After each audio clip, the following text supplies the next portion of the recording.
En nuestro mundo de asambleas de hermanos, en otros lados no tiene ninguna importancia, pero en España, hace unos años, llamar calvinista a un cristiano era situarlo en la picota del martirio. Y cuando tú preguntabas al que se rasgaba las vestiduras y te decía, es que fulano es calvinista, y tú le preguntabas, ¿y qué es calvinismo? Pues calvinismo es creer en la elección. ¿Tú no crees en la elección? Yo no. Pues no estás creyendo en un texto bíblico fundamental, que dice que Dios nos escogió en Cristo. Puede ser que entiendas la elección de distintas formas, esto estoy de acuerdo, pero que eso es una verdad bíblica, también es verdad, ¿no es esto? Lo que ocurre es que a veces usamos términos y condenamos, de acuerdo con esos términos, de una forma absurda, desconociendo ciertas cosas. Voy a daros unas clasificaciones, para que cuando alguien por ahí te diga, mira, fulano es calvinista, tú le puedes decir inmediatamente si realmente crees en la seguridad de salvación, y yo también. Entonces ya lo has dejado medio tieso y tendrá que explicar cosas. División frente a esta pregunta. La única cuestión que define tu posición es la respuesta a esto. ¿Por quiénes murió Cristo? Si la respuesta que tú das es que Cristo solo murió por algunos, eres un hipercalvinista. Segundo, si tú dices no, Cristo murió por todos, e inmediatamente te dicen si solo por los escogidos o no, puede ser un calvinista moderado. Dentro de ese calvinismo moderado, tienes que establecer si el decreto que permite la caída, hablaremos de decretos, se produce en primer término o en segundo término. Si se produce en primer término, eres un calvinista moderado de redención limitada. Si se produce en segundo término, eres un calvinista moderado de redención ilimitada. Vosotros veis el enorme abanico de posibilidades. Por tanto, lo que sí podéis entender también es que el calvinismo ultra es un calvinismo de 5 puntos. El calvinismo moderado es un calvinismo de 4 puntos. Si queréis los puntos, también os lo puedo dar. Pero no vamos a entrar en una polémica de este tipo. Y detrás de todo esto, el arminiano niega la elección y niega el conocimiento previo de Dios en cuanto a elección, simplemente como una presciencia, un preconocimiento de Dios. En razón de esto, el arminianismo hace descansar la salvación no sobre la gracia, sino sobre la fe. Luego, si pierdes la fe, ¿qué ocurre? Pierde la salvación. Pero dentro del sector arminiano, para que los identifiquemos, están normalmente los grupos de iglesias que dudan de su salvación y pueden perder su salvación. Bueno, esto a lo que llegamos aquí es un resumen muy brevísimo de un asunto que tiene una importancia histórica muy grande. Este problema, por lo menos entre dos grupos, gracia y no gracia, ya está en el siglo IV con Agustín de Hipona. En tiempos de Agustín de Hipona hay un hombre de la iglesia que se llama Pelagio. Y Pelagio es un hombre que dice que nadie se pierde en absoluto, solo que rechace voluntariamente. Es decir, hay un universalismo en Pelagio que dice que Dios condena a los hombres por rehusar, pero si un hombre no rehúsa, no se pierde. Esto no es verdad, ¿eh? Todos los hombres están condenados a muerte eterna a causa del pecado heredado. ¿Está claro?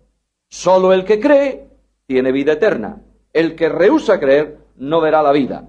Indudablemente tendríamos que entrar ahora en el mensaje que recibe el hombre, porque hay quienes no escuchan nunca el mensaje del Evangelio nuestro, pero podrían salvarse en un sentido de la relación con Dios. Por ejemplo, Noé no predicó la cruz, ¿verdad que no? No se había producido. Ni tenía Noé probablemente conocimiento profético de eso, pero anunció en un arca de salvación que representa ¿a quién? A Cristo. Por tanto, el que se refugia en Cristo, se refugia en el arca, tiene vida. De ahí que el apóstol Pedro diga que los hombres de los tiempos de Noé son hoy espíritus que están encadenados. ¿Por qué? Porque Noé pregonó, anunció por el Espíritu a Cristo, simbólicamente, figurativamente en su tiempo. No es que Cristo bajó a los infiernos a predicar nada a los espíritus encadenados. Están encadenados porque rehusaron creer. De manera que la cuestión esencial es que a lo largo del tiempo de la historia de la Iglesia ya hubo sus serias divisiones en todo esto. Vamos a analizar por un momento algunos textos que hablan de la universalidad de salvación, es decir, salvación para todos. Por ejemplo, Juan 3, 16 y 17. ¿Qué dice? Muy bien, ¿ahí hay alguna limitación en ese texto? El texto es muy claro, para que todo aquel que en él crea no se pierda. El texto griego es fantástico. Voy a deciros una cosa, para los que estéis ya dispuestos a estudiar griego. Quiero deciros que el griego de Juan es bastante complicadillo, ¿eh? Y el que es una calamidad, perdonadme, de griego es el de Marcos. Eso es tremendo. En cambio, el griego de Lucas es muy bueno. Y el griego de las epístolas de Pedro es bueno. Ahora, cuando vamos al Evangelio de Juan, nos encontramos con un versículo fantásticamente bien construido en el griego.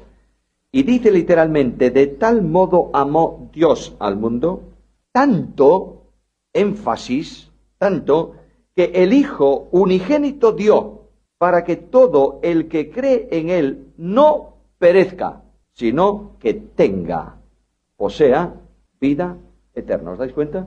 No puede haber una mayor claridad. Estoy traduciendo eso al pie de la letra. Y luego añade, porque no envió Dios al Hijo al mundo para juzgar al mundo, más para que sea salvo el mundo mediante Él. Luego, el propósito de Dios no es un propósito condenatorio para nadie. Nadie puede, a la luz de este texto, en armonía con el contexto general de la Biblia, afirmar que Dios ha determinado que algunos se condenen y otros se salven. Este texto habla de universalismo. La referencia mundo ahí no puede ser otra que a los hombres, porque no está hablando de salvación cósmica de cosas, está específicamente hablando de mundo en el sentido de las personas que viven en el mundo. Ahora, los hipercalvinistas o los de redención limitada tienen que forzar y decir que esa palabra mundo se refiere solo a ¿quiénes? A los escogidos. Bueno, eso sería la única vez en toda la Biblia que la palabra mundo tiene que ver o es sinónimo de escogido en ese sentido. Hechos capítulo 17, otro versículo. Podéis tomar nota de esto para cuando alguno de estos venga por ahí y os diga alguna cosa, tenéis unos cuantos textos. Oye, tampoco hace falta tirarle la Biblia a la cabeza a nadie, ¿eh? Es simplemente leerle la palabra con tranquilidad y mansedumbre. Porque el apóstol Pedro muchas veces dice que tú te metes en un lío cuando te pones a pelear con otro. No, simplemente cuando te pregunten de tu fe, responde tranquilitamente. Hechos capítulo 17, versículo 30. ¿Qué dice? Dos cosas interesantes en el texto. Ahora manda, ¿a cuántos hombres? Todos. Y es muy claro, el griego utiliza un término que es absolutamente todo, el conjunto de todos. Y utiliza una expresión muy importante. Dios manda, Dios declara. El Evangelio no es un ruego de Dios, es un mandamiento de Dios. Luego, lo que Dios está diciendo ahora es que el mensaje del Evangelio trae un resultado final. Dios manda. ¿Y qué pasa si no quiero? Ya no estoy rechazando una invitación. Estoy quebrantando, ¿qué cosa? Un mandamiento. ¿Entendéis la diferencia? El Evangelio no es un ruego que Dios viene ahí, ay, a ver quién quiere esto, por favor, y se va triste. No, no. Dios es soberano. El soberano Dios no pide, no ruega por nada, manda. ¿O no? Por tanto, Dios manda. Si tú no te arrepientes, arrepentimiento también tendríamos que verlo y estudiarlo. Pero ahí hay una redención universal o una invitación universal del Evangelio, no. Manda a todo hombre en todo lugar. Segunda carta de Pedro, capítulo 2, versículo 1. Como veis ahí se está refiriendo a alguien que no es creyente. ¿Cómo se llaman? Maestros que introducen herejías ¿de qué tipo? Destructivas o destructoras. ¿Quién es el destructor en la Escritura? Satanás, que quiere que los hombres se pierdan. Estas herejías diabólicas son introducidas dentro de la Iglesia por medio de hombres que les llama ahí el escritor falsos maestros. Ahora es falsos profetas. Notad que dice que niegan al que los rescató. ¿En qué quedamos? ¿Son creyentes o no son creyentes? Bueno, aquí este verbo tiene que ver con la posibilidad de, no con el hecho real. Es decir, la cruz del Calvario ofrece potencialmente rescate ¿para cuántos? Para todos.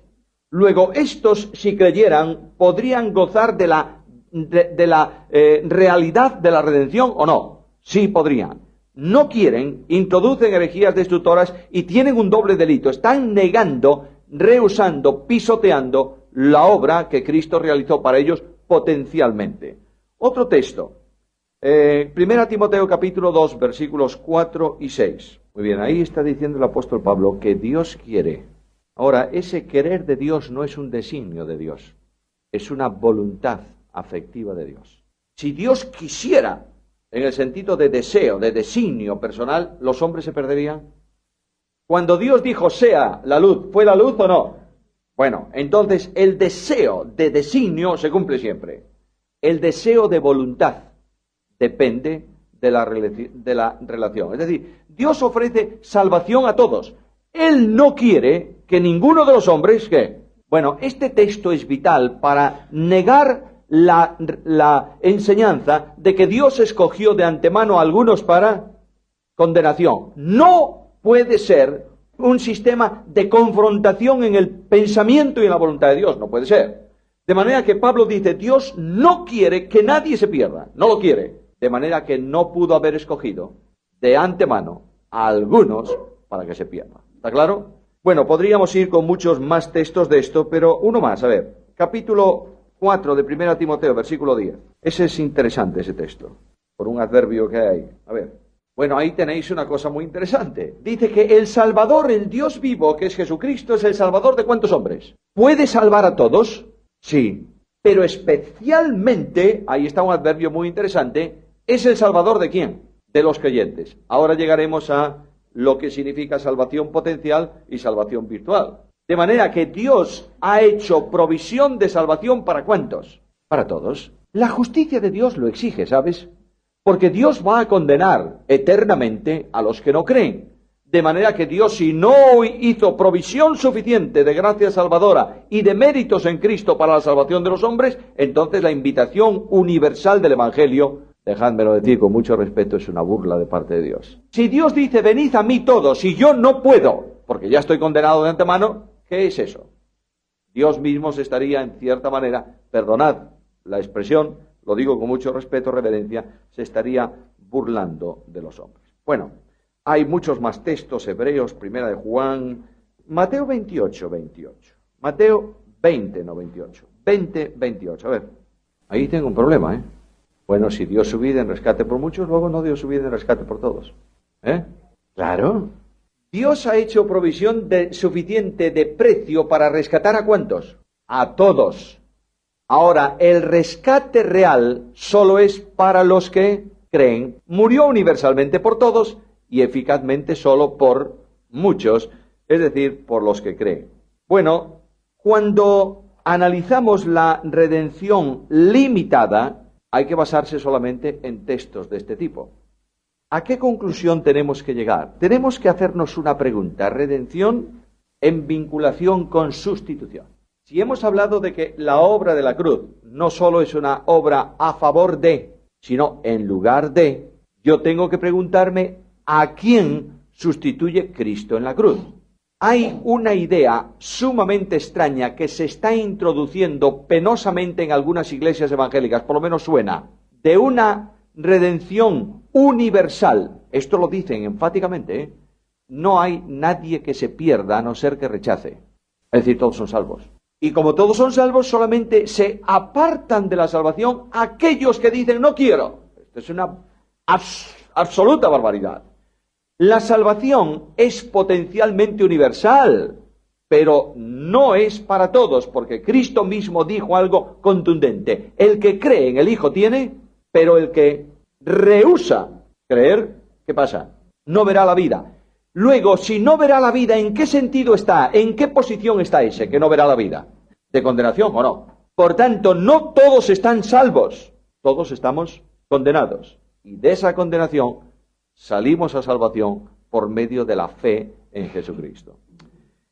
Naturaleza de la sustitución. Esto yo sé que lo tenéis muchos, por lo menos lo tienen claro, pero yo quiero enfatizar esto porque se puede entender fácilmente la obra de la cruz de esta manera. Mirad, en la cruz del Calvario hay una sustitución potencial y una sustitución virtual. Vamos a ir a Isaías capítulo 53. ¿En qué está esas expresiones en relación con los que son sustituidos por Cristo, en singular o en plural.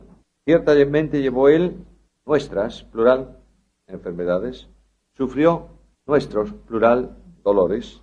Versículo 5, mas Él herido fue por nuestras rebeliones, molido por nuestros pecados. Ahora, el versículo 6, los o él. Luego ahí hay un singular, en el otro hay un plural. Bien, el pecado es la masa de pecado, la dimensión del pecado, la realidad del pecado. Por tanto, en ese él hay una sustitución. No hay nada que no pueda ser perdonado por la obra de Cristo. No hay pecado que no pueda ser cancelado por la obra del Calvario. Potencialmente, al cargar Dios en Cristo el pecado del mundo, automáticamente hace provisión de gracia y de justicia para alcanzar a cualquier pecador. ¿Está? Ahora viene la sustitución virtual. ¿Qué quiere decir esto? Quiere decir que cuando tú crees en Cristo, la potencialidad de la salvación se te aplica individualmente. ¿Notad lo que dice el profeta? ¿Llevó cuántos pecados? Los nuestros, plural. ¿Cuántas enfermedades? Las nuestras. En ese sentido, se hace virtual la obra del Calvario para salvación a todo aquel que cree. ¿Está claro? Ahora entendemos el texto bíblico. ¿Cristo murió por todos? Sí, potencialmente, no virtualmente. De manera que cuando alguien venga a tu entorno, en tu iglesia, y te diga, es que no puedes predicar un evangelio que asusta a las personas, porque traumatiza a las personas. La Biblia dice que Cristo murió por todos. Momento, es verdad, potencialmente. Pero si estos que están bajo la posibilidad no creen, ¿qué pasa? Se pierden. Esto me lleva a otra conclusión importante. Hay madres angustiadas en un mundo de extremistas. ¿Sabéis a dónde voy?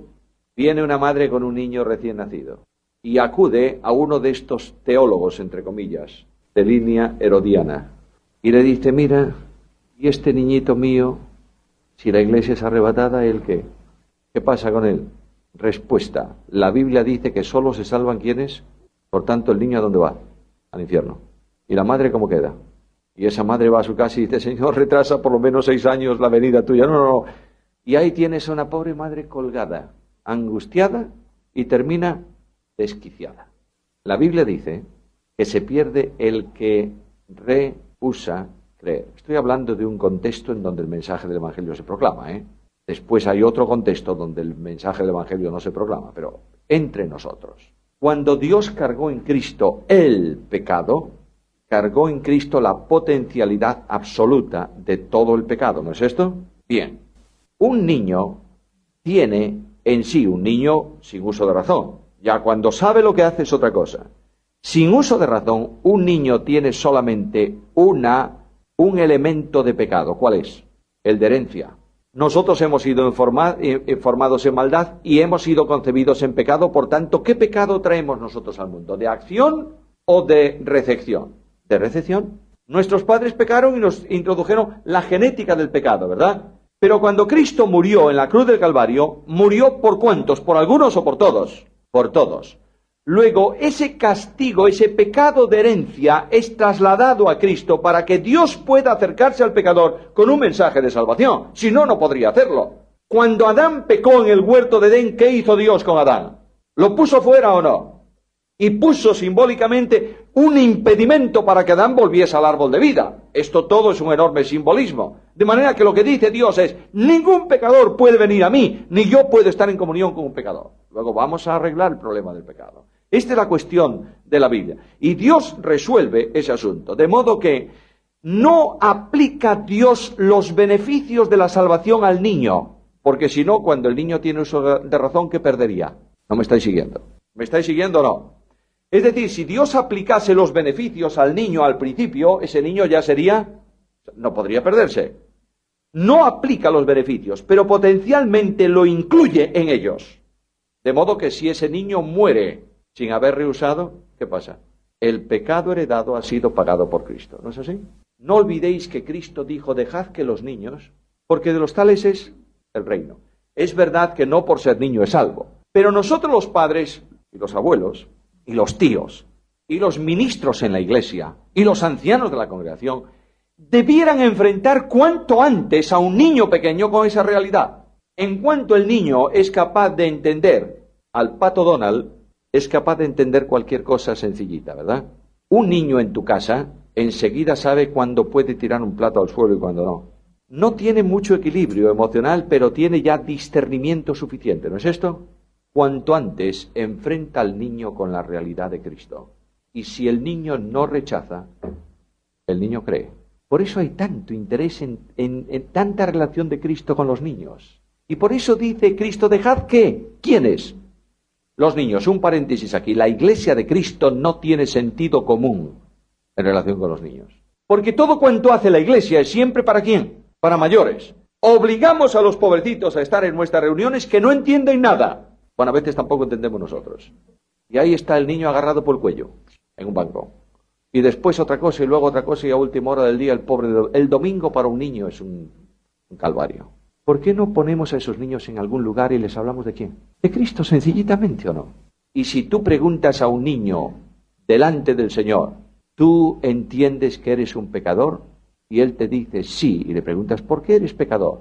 Bueno, porque hago cosas malas. Ya tiene bastante conocimiento, ¿no es esto? Tú le dices al niño, ¿tú sabes que Jesús, el Señor, ¿tú sabes quién es Jesús? Sí. ¿Tú sabes que Jesús murió por los pecadores? Sí, lo sé. ¿Lo entiendes bien? Sí. ¿Tú quieres recibir a Cristo como tu Salvador? Bueno, explícaselo con las palabras que el niño entienda. Si el niño dice sí, déjalo, tranquilo. Ese niño no ha rechazado, ¿entiendes? Alimenta esa vida. Claro, alguien me dice, es que todos los niños en la experiencia, un poco más adelante, en un campamento de verano, le hablaron de levería y levantó la mano, como si levanta las dos, y los pies también. Nadie se salva por levantar la mano. Lo que hay es una progresión después en la vida espiritual y hay un reencuentro para compromiso con Cristo. Pero si un niño, tu niño en tu casa te dice que cree, acéptalo y glorifica al Señor, ¿entiendes? Y alimenta a ese niño en la iglesia, por favor, por favor. Estamos siempre con asuntos de gente mayor y no nos damos cuenta que Cristo suspendió su ministerio para abrazar a un niño. ¿Lo entendemos o no? Y que cuando los discípulos dijeron a Cristo, dijeron a aquellos padres, déjalos, no molestes al Maestro. Jesús dijo, un momento, dejad que los niños vengan. ¿Qué hace la iglesia para los niños? Son un mal que soportar, ¿verdad? Y no nos damos cuenta que nosotros muchas veces somos un tremendo mal que ellos soportan. Bueno, también hay algunos que, ¿para qué? Hay algunos niños que el mejor guardián para ellos sería hacer venir a Herodes, pero oye, una persona discapacitada, sí. El síndrome de Down, yo no soy ni médico ni hijo de médico, ni profeta recogedor de cabra pero quiero decirte que de eso no entiendo. Lo que sí es cierto es que si una persona es incapaz de tomar una decisión, la sangre de Cristo cubre su pecado original. Bien, bueno, vamos a hablar en plata. Muchas veces los niños no siguen los caminos del Señor, ¿sabes por qué? Porque no ve al Señor en nuestros caminos. Y porque la iglesia y el sistema los amarga de tal manera que no les interesa.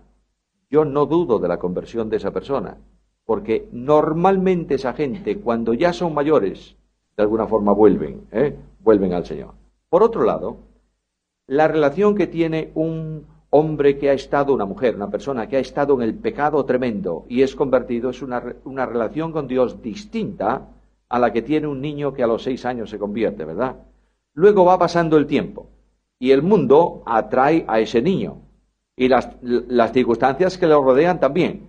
Y normalmente la experiencia de todos esos es un bajón en su vida espiritual. La mía fue. Yo he conocido al Señor a los 6 años. Pero cuando yo estaba en la universidad, tuve un par de años que vaya. Así era yo. Hasta que un día el Espíritu de Dios me dijo, no es así. Y yo reaccioné, ¿verdad? Pero también tengo que reconocer, querido Efraín, al menos en mi tiempo, que la vida llamada de santidad práctica ha arruinado muchas vidas de cristianos reales. Porque yo me he preguntado más que una vez frente a las reprimendas de mi padre si era salvo. Y yo era salvo, porque lo soy. Pero nos han metido en entonces era un sistema tremendísimo. Mira, he visto en mi vida a una chica de mi edad llorar angustiada porque un día un hombre de Dios, entre comillas, le dijo a su padre que las joyas no eran propias de una mujer cristiana. Y su padre abrió la ventana de su casa y le tiró una pulsera de oro que le habían regalado. Y cuando ella lloraba, su padre le dijo delante de mí: tú no debes ser salva. ¿Pero qué estamos? ¿Dónde estamos, hombre? ¿En qué sitio estamos? Hemos espantado generaciones de jóvenes de nuestras iglesias, los hemos echado al mundo por el sistema, porque hemos convertido la iglesia en una mundanalidad. Porque mundo no es solo lo que está ahí afuera, es una religión al margen de Cristo. Y Cristo es esencialmente gracia. ¿Entendéis esto? Entonces, claro, no podemos juzgar quién es salvo, quién no. Esto Dios nos libre de tal cosa. El único que sabe quién es salvo es Dios, ¿no es así? Pero lo que tenemos que hacer nosotros a nuestros niños es demostrarle con nuestra vida de gozo que Cristo transforma la vida en gozo, no en suplicio. Porque si yo tengo que vivir en suplicio, no quiero ese sistema, ¿sabes? ¿Entendisteis? Perdonadme la franqueza, pero yo quiero que las cosas marchen claritas. Al menos según lo que la Biblia me dice. Sería un infiel si digo otra cosa. Y no me importa que no le guste a alguno, pero esto es lo que yo entiendo, a la luz de la palabra de Dios. Volvemos al tema. Entonces tenemos la sustitución virtual y la sustitución potencial. Digo algo más. Hace 50 años, ¿aquí hay gente creyente de hace 50 años? ¿O no? Bueno, bendiciones tenéis. Hace 50 años, la gran pelea en nuestras iglesias evangélicas, ¿sabéis qué era? Oye, siempre por las mujeres, tú, qué cosa más curiosa. No las soportamos, pero no podemos vivir sin ellas. La gran pelea era si pintura o no pintura. Tremenda pelea, tú. De manera que si una mujer se pintaba los labios, era... ¿Vosotros recordáis esto, no? Claro, hombre, cómo no. Segundo problema, pelo largo o pelo corto. Y líbreme Dios de pelo teñido, Yo tengo la imagen de mi tía, de mis tías y de mi madre. Yo iba muchas veces y me reía internamente porque me parecían ositos por la calle. ¿Sabéis por qué? Porque todas llevaban el rodete y el pelo no se podía cortar. Claro, como el pelo crecía, lo envolvían en una tripa, en un salchichón, de yo no sé qué era aquello. Lo envolvían, lo ataban arriba y ahí van las santas mujeres, con sus pelos colgando. Todas. En el mundo entero se distinguían las evangélicas no por su conducta, por sus pelos. Y ahí un día las mujeres que son lógicas dijeron, pero ¿en dónde está? ¿En qué sitio está esto? Y comenzaron algunas por soltarse el rodete y tirarlo a la papelera. Bendito sea Dios por eso, no olía mal aquello que va. Bueno, tiraron el rodete y cortaron las puntitas del pelo. Y luego un poco más allá, dijeron vamos allá. Y se levantaron en las iglesias, ¿qué? Las guerras, la batalla de las Navas de Tolosa. Un gran hombre de Dios, misionero en nuestra iglesia. Bueno, yo sé de una chica que se cortó el pelo y un anciano de su iglesia en cuya casa servía la peló a cero. Claro, el padre no hizo nada porque era un santo de Dios. Pero yo soy el padre de esa chica y depilo al anciano.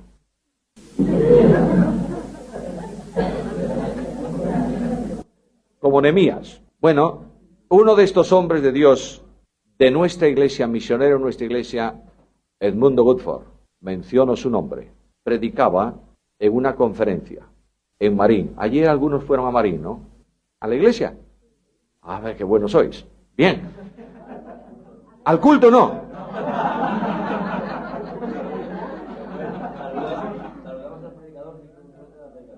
Y se puso nervioso al veros y ya no predicó bien luego. O sea, lo saludasteis y lo marchasteis.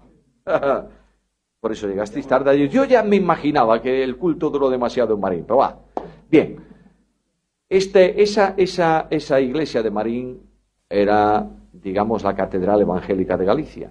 La iglesia más numerosa de Galicia, entonces, etcétera, etcétera, etcétera. Y 31 de diciembre, la fecha number one en la historia de la iglesia de Marín y de la obra, íbamos a los cultos anuales de fin de año. Todas las iglesias. En aquel local no cabía nadie. Bien, en un ministerio del culto principal, este hermano, antes del culto le calentaron los cascos. Porque él dijo en muchas ocasiones, hermanos, por favor, no peleemos por eso si no está aquí. ¿Cómo no está? Yo no lo veo. Y entonces este era el proscrito de la saga, porque naturalmente no veía. Y antes de subir al púlpito, alguno de los héroes de la fe le atornilló. Y subió al púlpito el hombre y comenzó a predicar. Y habló y comenzó a subir un poco el tono de voz y se calentó. Y dijo, prefiero una mujer con los labios bien pintados y la lengua corta y no al revés. Claro, eso fue la bomba de relojería que estalló. Ahora yo os pregunto, hermanas amadas y hermanos amados, ¿cuántas mujeres hoy no se pintan y llevan el rodete? ¿Cuántas? ¿Son más santas esas que vosotras? La santidad no está por fuera. ¿Por dónde está? Por dentro. Y la santidad no es un cerebro lleno de ojeriza al resto de las gentes y lleno de rencillas para con los demás y lleno de maledicencia para el resto. La santidad es un cerebro limpio que piensa como Cristo pensaba. ¿Es así o no es así? Esto ha traído mucha desgracia. Y yo oro a Dios por una iglesia libre en Cristo. Y yo pido al Señor cada día, Señor, por favor, no dejes que me muera sin que vea una iglesia de nuestra juventud transformada en libertad en el Espíritu. ¿Entendéis? Ojo, libertad no es libertinaje, hermanos. Libertad no es andar a saltos por encima de los bancos en un local. Libertad no es hacerse el niño, literalmente, en un culto, y dejar caer la baba y andar haciendo bobadas por el suelo, porque de los niños es el reino. Eso son locuras. Eso es una revolución, no es una renovación. Lo que yo pido es que el Espíritu de Dios llene vuestra vida de libertad en Cristo. Y no seáis escándalo ni a judíos, ni a gentiles, ni a los niños en Cristo. Bueno, volvemos a nuestro estudio. Vamos a estudiar ahora algo muy complicado. Decretos. Tiene que ver con salvación. Ahora, voy a procurar hacerlo tan sencillito como pueda, porque tenéis las notas para liaros después vosotros. Voy a hacer algo muy sencillo. ¿Qué es el decreto? Decreto es un término técnico que define la voluntad de Dios en orden a todo cuanto se produce. De manera que Dios es el soberano, ¿sí o no? ¿Creéis en la soberanía de Dios o no? Luego, el soberano no ha dejado al azar absolutamente nada. Todo cuanto pasa, todo cuanto ocurre, todo cuanto se produce, obedece a una voluntad activa o permisiva. Dios puede permitir o Dios puede actuar, pero eso todo tiene que ver con decreto. Esa palabra traduce varios términos de la Escritura. Por ejemplo, en Efesios 1:11, busquemos ahí rápidamente, vamos a mover 4 textos rápidos. Efesios 1:11, ¿qué dice? Luego, ese propósito es un decreto de Dios. Él propone, actúa porque es soberano. Otro texto es Hechos 2:23, os lo cito ya de memoria, en donde dice que el Hijo de Dios fue entregado por determinado consejo y anticipado conocimiento. Consejo, decreto. Dios permitió que su Hijo fuese entregado. Otro, Efesios 1:9. ¿Qué es beneplácito? Decreto. Lo quiere, se propone, lo hace. Porque este es el gran soberano. ¿Entendéis ahora el concepto decreto? Ahora, cuando hablamos de decreto, normalmente los hipercalvinistas suelen utilizarlo en plural. ¿Y hablan de qué? De decretos. Permitidme la licencia. Como no está en la Escritura y es teología técnica, permitidme la licencia de pensar que no hay decretos. Hay un solo decreto que tiene muchas partes. ¿Entendéis? O sea, Dios no fue decretando hoy esto, mañana lo otro. No, Dios dijo, bueno, va a ser la historia, va a comenzar la historia de la humanidad. Por tanto, esto va a ser. Y dentro de eso hay muchas manifestaciones distintas de su voluntad. Pero hay algo común al decreto, a los decretos, ya me da lo mismo. En primer lugar, el decreto es eterno. ¿Por qué? Porque surge antes del tiempo. En lo que en eternidad no es un tiempo infinito, A ver si somos capaces de desconectar ese concepto. A veces eternidad decimos, la eternidad de allá viene... No, eternidad es a tiempo, no tiempo. No existe el tiempo. Eso es eterno, porque permanece en un presente continuado, ¿entendéis? Bueno, eso es filosofía también, pero es la forma de expresar eternidad. Dios es eterno porque a Dios no le afecta el tiempo. El tiempo no cuenta para Dios. El tiempo es un problema de la historia de los hombres, pero no es un problema de Dios. Luego, claro, cuando el hombre se sitúa aquí, en su tiempo, y mira para atrás, dice, la eternidad antecedente. Bueno, es la forma de entender un momento en donde el tiempo no existe antes de que el tiempo viniera. El decreto de Dios es, en segundo lugar, libre.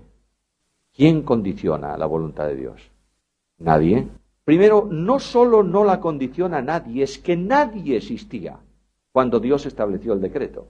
Vamos a ver.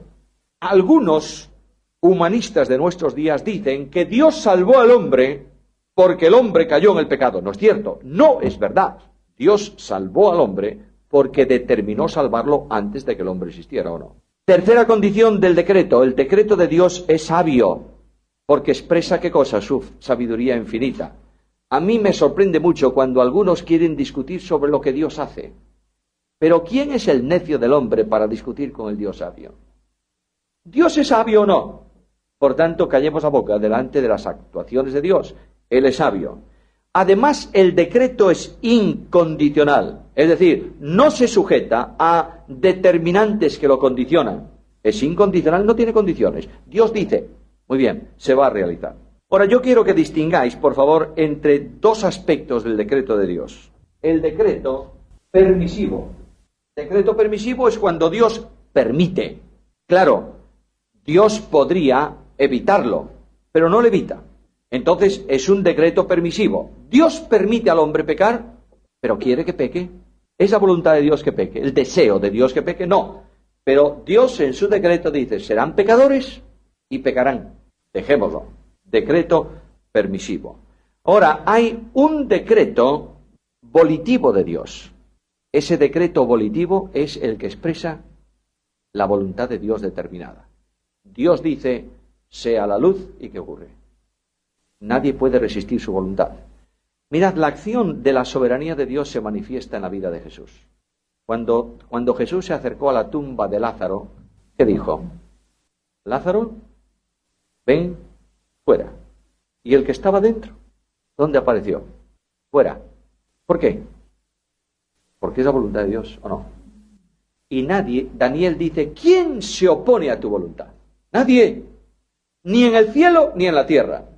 Cuando a veces hablamos de la acción diabólica y en nuestros días Satanás actúa de una forma tremenda en nuestros días, con héroes que ponen en tela de juicio la realidad de Dios, y que están en las Game Boys de nuestros niños, como por ejemplo los Pokémon y el Dragon Ball, y ya no hablemos del mago ese Harry Potter. No creo que nadie se muera por ver la película Harry Potter, pero ojo, porque estamos abriendo una puerta muy seria a ciertas cosas, ¿entendéis lo que quiero deciros? Todas estas sutilezas de héroes intermedios, etcétera, tienen un mensaje final. Tú eres Dios. Y este es el tema de Nueva Era, ¿verdad? Dios es soberano. Nada hay comparable a Dios. Claro, nosotros los padres, los abuelos, debiéramos tener una sensibilidad especial para enseñar a nuestros niños. Los niños necesitan historias, ¿Sabéis que la cabeza de un niño es una cabeza dinámica que produce su propia aventura? Si tú te fijas, yo anteayer, fue anteayer, estaba viendo uno de estos pequeños por ahí, iba solo por el campo hablando. Y estaba hablando de porque yo estaba metido dentro de un mundo, él se había imaginado, y él era seguramente el héroe número uno de esa acción, pero iba hablando por el campo él solito. Ahora, nosotros podemos alimentar, estimular esa creatividad del niño, hablándole de crímenes, de asesinatos, de golpes, de violencia, de muertes, de no sé qué, de no sé cuánto. Siempre estará como héroe entre los villanos. ¿Está claro? Podemos contarle las referencias de las historias bíblicas y decirle a un niño, te voy a contar la historia de un Superman. Y le cuentas la historia de un Superman que además tenía el pelo largo, fíjate tú. Y le dices que ese Superman un día se fue a una ciudad y agarró, como no tenía la llave de la puerta para salir, ¿qué hizo con la puerta? Se agarró la puerta, se arrancó la puerta, los marcos de la puerta, los goznes de la puerta, y para darle un poco de chollo al carpintero que la arreglase, se la cargó en el hombro y se la subió a un monte y la tiró allí. Y el tipo se ríe como un condenado, ¿no? Y tú le dices, ¿y tú sabes por qué lo hizo? Porque tenía mucha fuerza, papá o abuelo. ¿Y quién le dio la fuerza? Y detrás de ese héroe, ¿quién está? Dios. Es la diferencia, ¿entiendes? Y cuéntale a las niñas la historia de una princesa que de esclava pasa al trono. Cuéntasela. Y detrás de esa princesa, ¿quién está? Dios. Aquí está la enorme diferencia entre una cosa y otra. Ahora, tampoco seas tan puritano que no le dejes leer un tebeo del Pato Donald o de no sé qué, o si quieres un poquito más fuerte también. Esto, yo me acuerdo, ya soy un viejo, ¿os dais cuenta que siempre cuento cosas del pasado? Pero dejadme que os cuente algo. En mi tiempo había un héroe de juventud que se llamaba Roberto Alcázar. Yo sé que... ¡Y Pedrín! ¿Sabes una cosa? ¿Sabéis una cosa? Ese tebeo de Roberto Alcázar y Pedrín era pecado. Y a mí me encantaban los tebeos de Roberto Alcázar. ¿Tú qué lo voy a hacer yo? De modo que en mi casa no tenía donde achantarlos porque mi madre barría las cosas y tal. Pero achantaba mis tebeos de Roberto Alcázar y Pedrín en una olla, en una tartera que tenía escondida en el muro del váter de la casa de mi abuelo en el campo. Cada vez que iba allí, me metía en el váter. Mi abuelo siempre decía, este chaval debe estar muy estreñido. Entonces me bajaba la olla de la pared y sacaba el tebeo. Claro, me tengo agarrado una cantidad de bichería, de gorgojos de las gallinas y cosas, porque estaba el tebeo allí guardado en el muro, pues cosa decirte cómo estaba. Y yo disfrutaba como un cosaco leyendo Roberto Alcázar, lo guardaba allí hasta la próxima semana.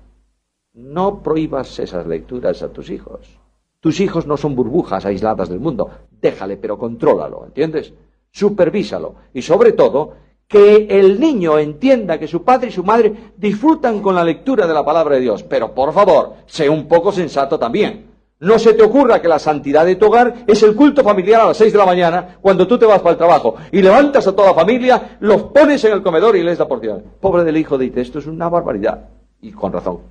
Equilibrio, por favor, equilibrio. Y que tu hijo vea en tu vida que estás imitando al padre, que no tienes una rasqueta detrás de la puerta para zurrarle al hijo porque no está en la Biblia. ¿Me entendéis lo que digo? Volvemos a nuestros decretos. El decreto de salvación. Ahora, hay una palabra que se utiliza para definir el pecado o la caída del hombre, que es un verbo que se escribe así, lapsario. De manera que aquí vienen los teólogos, no la Biblia, los teólogos, y dicen, vamos a ver, ¿el decreto de Dios tiene que ver con salvación? Sí. Luego, ¿el decreto de Dios tiene que ver con permitir la caída del hombre? Sí. ¿Cuándo? Los ultras calvinistas, los que no creen en la redención general, dicen que es un decreto supralapsario. Es decir, lo primero que Dios determinó fue la caída. Luego, lo segundo que va a determinar es la elección de algunos para salvación y el resto para condenación. Luego, los que creen en la redención ilimitada hablan de infra, por debajo de. Quiere decir que en principio Dios no determinó otra cosa, lo determinó después. Y ya finalmente los que dudan de ciertas cosas se llaman sub, por debajo absolutamente. Es decir, que la cuestión de redención y de pecado queda casi un poco al arbitrio del hombre, y esto tiene que ver con los arminianos. Bueno, ya conocéis el asunto de decretos, pero vamos a plantear una posición que yo creo que es la más bíblica. Perdonadme, yo lo creo, como esto no está tampoco especificado en Romanos 12 ni en Hechos 15, yo creo que el orden más lógico en la realización del decreto de redención es este. Primero, creación, es decir, determina Dios que va a crear al hombre, ¿no es esto? Claro, el hombre va a ser pecador después. Segundo, permisión, caída. Dios va a permitir que este ser creado por él pueda caer, ¿no es esto? Si Dios hubiera dicho no va a caer, pues no habría posibilidad ninguna. Tercero, provisión de salvación. ¿Para quién? Para este que va a caer. Cuarto, elección para salvación. Y quinto, aplicación, salvación a los que creen. Luego, ahí no está el decreto de reprobación. para algunos. Ya son reprobados ¿quiénes? Los que no creen. Analizaremos el texto de Romanos, de los vasos de elección y esto, porque si el Señor lo permite, mañana por la mañana, yo no quiero saturaros hoy demasiado. Mañana por la mañana yo voy a hablar de elección. Vamos a analizar la elección a la luz de la Biblia. Tú puedes creer, y vete meditando, tú puedes creer en una redención universal de todos en Cristo. Esa es una posición. Puedes creer en una elección personal de algunos para salvación, pero lo que no debes creer nunca es en una elección de condenación para quienes Dios ha determinado. ¿Entendéis? Entonces, si tú piensas así, no tendrás ningún tipo de problema con el tema de elección. Doy esto para reflexión y vamos a marcharnos. Porque veo a algunos por ahí atrás que han hecho un esfuerzo mental tan tremendo que la única neurona que tienen, que es motora, le está vibrando. Vamos a ver, escuchadme un segundo y voy a daros un elemento para que penséis hoy. Haya discusión positiva entre vosotros. Mirad, ¿Dios escogió a Pablo para ser salvo o no? ¿Por qué decimos que sí? Ahí se ha dicho desde el vientre de su madre. Lo dice Pablo. E indudablemente Pablo en el camino de Damasco recibió el encontronazo, digamos, de Dios. Porque Pablo en el camino de Damasco tenía mucho interés por Cristo. Buscaba a Jesús. Que va, lo que buscaba eran los cristianos para darles. Y claro, se encontró con el Señor. Ahora, el hecho de que Dios haya escogido para salvación a Pablo y Pablo se haya salvado, ¿significa que si Gamaliel quisiera creer en Cristo sería rechazado? ¿Verdad que no? Luego no tenemos ningún problema. Dios hace, fijaros en esto, pensad hoy en esto un poco. Dios ha hecho provisión de salvación ¿para quién? ¿Para algunos o para todos? Para todos. ¿El llamamiento a salvación es para unos o para todos? Para todos. Luego, si Dios soberanamente escoge de entre todos a algunos, no significa que rechace a otros, ni que no les haga llegar a otros el mensaje de salvación. Dios es soberano, por tanto puede hacer lo que quiera, pero lo hace siempre rodeado de amor y de gracia y de justicia. ¿Está claro?